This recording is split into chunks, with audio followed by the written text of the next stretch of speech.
الحمد للہ رب العالمین والصلاة والسلام علی سید الانبیاء والمرسلین وعلی آلہ واصحابہ اجمعین۔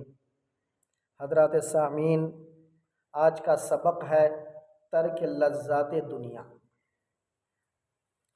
یعنی دنیا کی لذتیں ہمیں اپنے پیچھے ایسے لگا لیتی ہے کہ ہمیں اپنے رب سے غافل کر دیتی ہے۔ انسان دنیا کی لذتوں میں پڑ کر اس بات کو بھول جاتا ہے کہ میں کیا ہوں اور کیا نہیں ہوں۔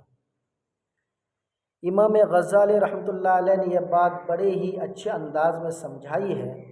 وہ فرماتے ہیں کہ ایک آدمی جا رہا تھا، ایک شیر اس کے پیچھے بھاگا۔ اس کے قریب کوئی درخت بھی نہیں تھا کہ جس پر وہ چڑھ جاتا۔ اسے ایک کنواں نظر آیا۔ اس نے سوچا کہ میں کنویں میں چھلانگ لگا دیتا ہوں، جب شیر چلا جائے گا تو میں بھی کنویں سے باہر نکل آؤں گا۔ چنانچہ جب اس نے نیچے چھلانگ لگانے کے لیے دیکھا تو اسے کنویں میں پانی کے اوپر ایک کالا ناک سانپ تیرتا ہوا نظر آیا۔ اب پیچھے شیر تھا اور کنویں میں کالا ناک سانپ تھا۔ وہ اور زیادہ پریشان ہو کر سوچنے لگا، اب میں کیا کروں؟ اسے کنویں کی دیوار پر کچھ گھاس اگی ہوئی نظر آئی۔ اس نے سوچا کہ میں اس گھاس کو پکڑ کر لٹک جاتا ہوں، نہ اوپر رہوں کہ شیر کھا جائے اور نہ نیچے جاؤں کہ سانپ ڈس لے، میں درمیان میں لٹک جاتا ہوں۔ چنانچہ جب شیر چلا جائے گا تو میں بھی باہر نکل آؤں گا۔ تھوڑی دیر کے بعد اس نے دیکھا کہ ایک کالا اور سفید چوہا دونوں اسی گھاس کو کاٹ رہے ہیں جس گھاس کو پکڑ کر وہ لٹک رہا تھا۔ اب اس سے اور زیادہ پریشانی ہوئی۔ اس پریشانی کے عالم میں جب اس نے ادھر ادھر دیکھا تو اسے قریب ہی شہد کی مکھیوں کا ایک چھتا نظر آیا۔ اس پر مکھیوں تو نہیں تھی مگر وہ شہد سے بھرا ہوا تھا۔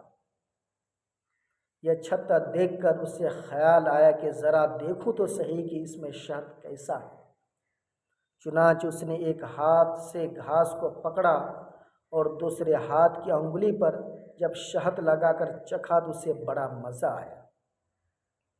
اب وہ اسے چاٹنے میں مشغول ہو گیا۔ نہ اسے شیر یاد رہا، نہ ناک سانپ یاد رہا اور نہ ہی چوہے یاد رہے۔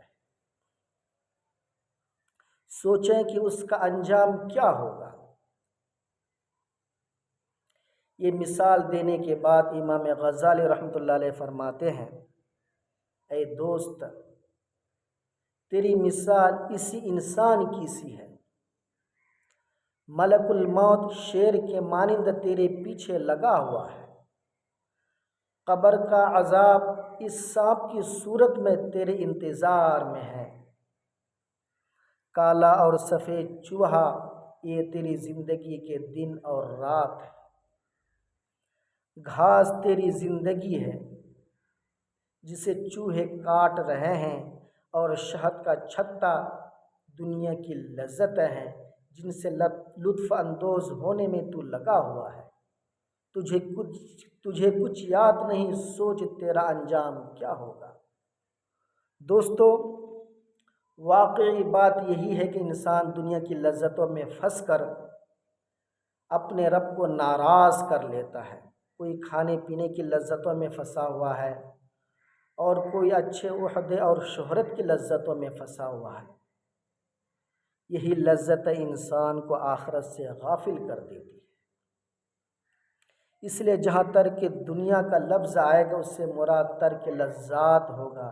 اس لیے انسان دنیا میں تو رہے مگر دنیا کا طلبگار نہ بنے، اور سوچے کہ دنیا میں ہوں دنیا کا طلبگار نہیں ہوں، دنیا میں ہوں دنیا کا طلبگار نہیں ہوں، بازار سے گزرا ہوں خریدار نہیں ہوں۔